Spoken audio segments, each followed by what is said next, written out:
before I moved to New York. And I did for the first couple of years. I was showing, I was involved in some East Village shows, and there were other areas. Brooklyn was having some artist-run shows also. And over that time, some of you may know my story. I try to tell it the same each time, so it doesn't drift too far from the truth.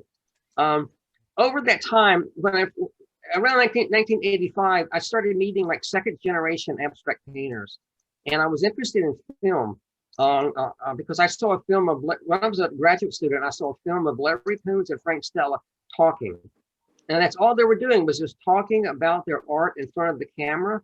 And it really wasn't headshots like, you know, what you see now. And they were very engaged with their hands and talking, and it was very energetic. And I was very taken by the power of that medium, film and video, and how it looked when it was projected on a screen, and how it looked when it was on television, artists talking. And I just became fascinated by that. I studied it. Filmmaking at Georgia, and before I started teaching, I studied in Chicago. I studied film at the Art Institute, and so in New York, I was trying to find a way to how could I make film and keep painting, and how could the two be similar? So I started meeting all of these second generation abstract painters, and they would take me into their studios. And they have these big studios back in the 80s. You know, that's when Soho and Chelsea was like dominated by artists with gigantic studios. You could ride a motorcycle in some of those studios that were so large. And they would just pull down just years of work for me to see.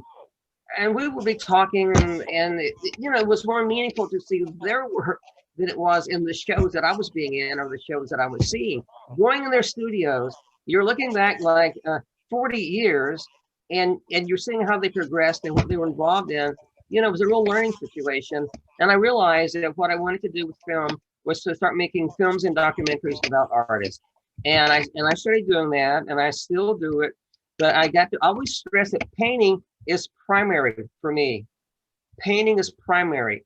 I may be more visible out there shooting, walking around with my camera.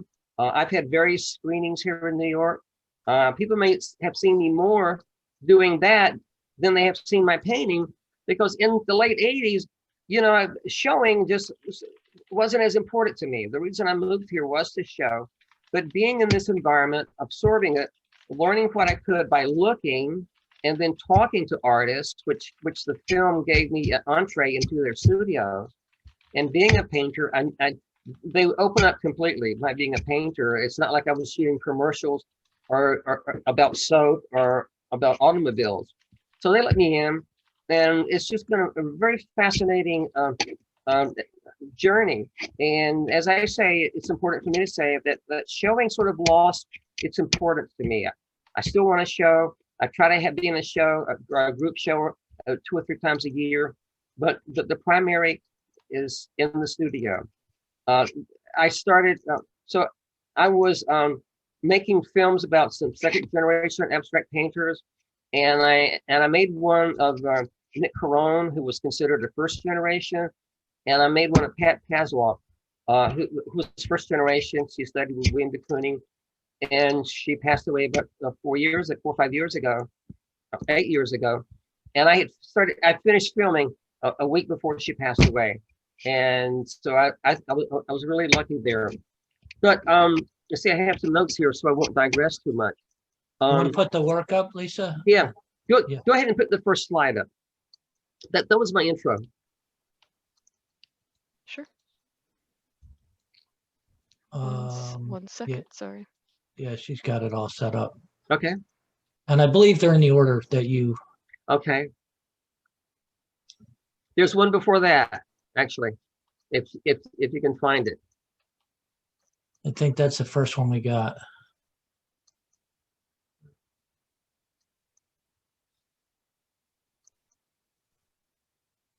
Do you have another one, Lisa? There's one. That's number 3. The one you showed was number 2. Do you have a number 1?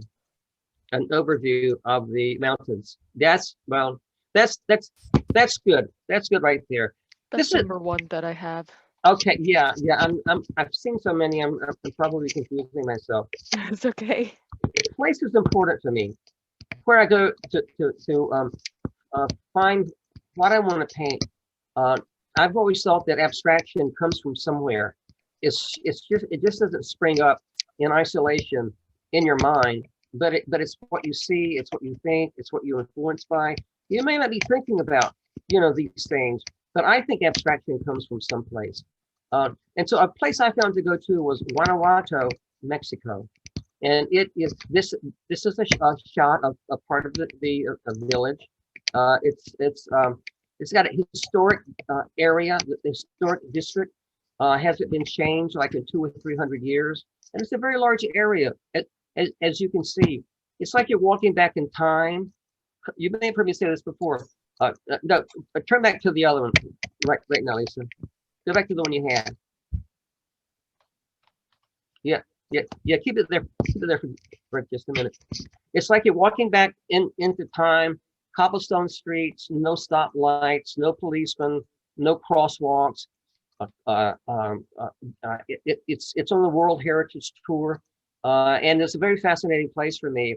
And I went there 4 years ago, not knowing anything about it, not knowing the Spanish language, didn't know anybody there. I just went there because I heard it was a beautiful place, and it was.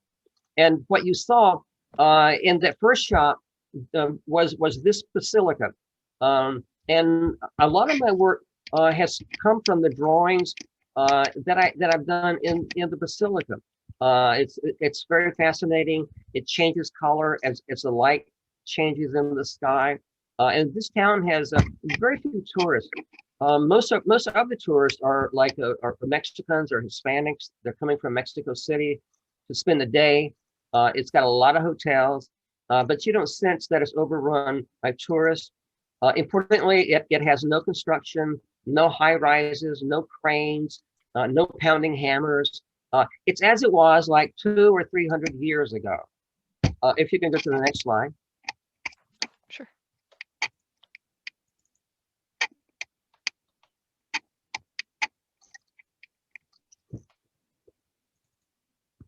I think, Yeah. So what I do when I am there, I will walk around during the day, and I will do sketches of what I'm seeing.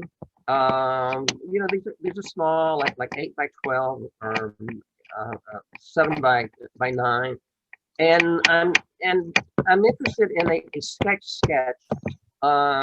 What a sketch is just a quick line drawing, maybe 3 or 5 minutes, but I want it to resemble what I'm looking at.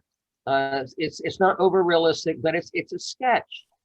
It's not a gesture drawing, which I'll show you in a minute that I do, but this is a sketch. And I'll walk around all day doing these. And I'm looking for shapes. That's the big thing I'm concerned with, is shapes from what I'm looking at. And I will go to my room at night, and I will start looking at these drawings, and I will find a shape or two and do gouache paintings, which I'll show you in just a moment. If we can go to the next one.